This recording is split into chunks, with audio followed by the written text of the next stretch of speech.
Hi friends, today's special Kashmiri Chilli Prawn. ரொம்ப ஈஸியாக குயிக்காக சமைக்கலாம். இது ஒரு டிஷ் வந்து ரொம்ப ஈஸியான டிஷ். எப்படி சமைக்குதுன்னு பார்க்கலாமா? வாங்க வீடியோக்குள்ளே போகலாம். மஜரின் 3 டேபிள் ஸ்பூன் எடுத்துச்சிங்க. பொம்பே ஆனியன் 1 எடுத்துச்சிங்க. அது வந்து சிறுசாக கட் பண்ணிக்கோங்க. பூண்டு 3 பல் எடுத்து அதையும் நல்லா சாப் பண்ணிக்கோங்க. ஒரு ரெட் ஆனியன் 1 எடுத்து சிறுசாக கட் பண்ணிச்சிங்க. ப்ரான் ஒரு பவுல் எடுத்துச்சிங்க. தேவையாக எவ்வளோ சமைக்கிறீங்களோ அந்த லெவலுக்கு எடுத்துச்சிங்க. இப்போ நம்ம சமைக்க ஆரம்பிக்கலாம். மஜரின் ஒரு 3 டேபிள் ஸ்பூன் ஒரு பாத்திரத்தில் போட்டு சூடாக்குவோம். தாளிக்கிறதுக்கு மஜரின் நல்லா கரையணும். அந்த சூட்டில் நல்லா கரையணும். இப்போ நல்லா கரைஞ்சிருச்சு. அடுத்தது நம்ம வெங்காயம் போடலாம். பொம்பே ஆனியன். ஸோ அது போட்டு தாளிப்போம்.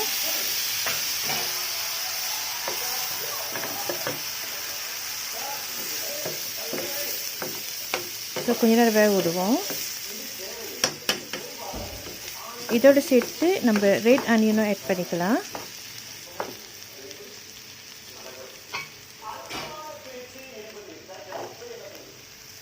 ஸோ இது கொஞ்ச நேரம் நம்ம தாளிக்கணும் அன்டில் வாசம் வர வரைக்கும்.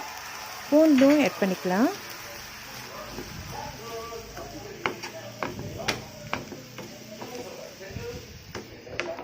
நல்லா கிளறி விடுங்க. ஸ்டர் ஃப்ரை பண்ணுவோம்.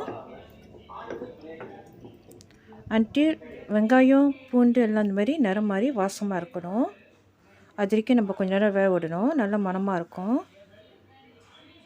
அடுத்தது நம்ம ப்ரான் ஆட் பண்ணிக்குவோம். ப்ரானை போட்டு ஒரு 2 கிண்டிட்டு அந்த ப்ரான் வந்து பிங்க் கலராக மாறணும் லைட்டாக. ஸோ இந்த மாதிரி லைட்டாக பிங்க் கலராக ஆன பிற்பாடு நம்ம மசாலா தூள் ஆட் பண்ணுவோம். அதாவது காஷ்மீர் சில்லி பவுடர். ஸோ இது போட்டு ஒரு 2 கிண்டுவோம். ஸோ ரொம்ப ட்ரை இருந்துச்சுனாக்கா லேசாக தண்ணி ஆட் பண்ணிக்கோங்க தேவைப்பட்ட அளவு. உப்பு தேவையான அளவு ஆட் பண்ணிக்கோங்க.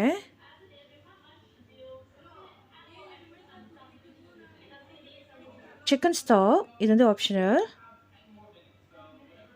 ஸோ நீங்கள் போடாட்டி கூட பரவாயில்ல. இது வந்து அடிஷ்னல். கொஞ்சம் இன்னும் டேஸ்ட் அதிகமாக இருக்கும் ரெஸ்டாரண்ட்டில் சமைக்கிற மாதிரி. இப்போ நம்ம கொரியண்டர் லீஃப் லாஸ்ட்டாக போட்டு நம்ம இறக்கி வச்சிடலாம். இதை வந்து நம்ம சைட் டிஷ்ஷாக சர்வ் பண்ணலாம். ஏதாவது கிரேவி இருந்துச்சுன்னா அதோடு சேர்த்து நம்ம ஆட் பண்ணுமா ரொம்ப சூப்பராக இருக்கும். சிம்பிளான சமையல் கூட. கண்டிப்பாக வீட்டில் ட்ரை பண்ணி பாருங்கள். தேங்க்ஸ் ஃபார் வாட்சிங். God bless you. Love you all. Take care. Bye. Enjoy the food. Happy cooking.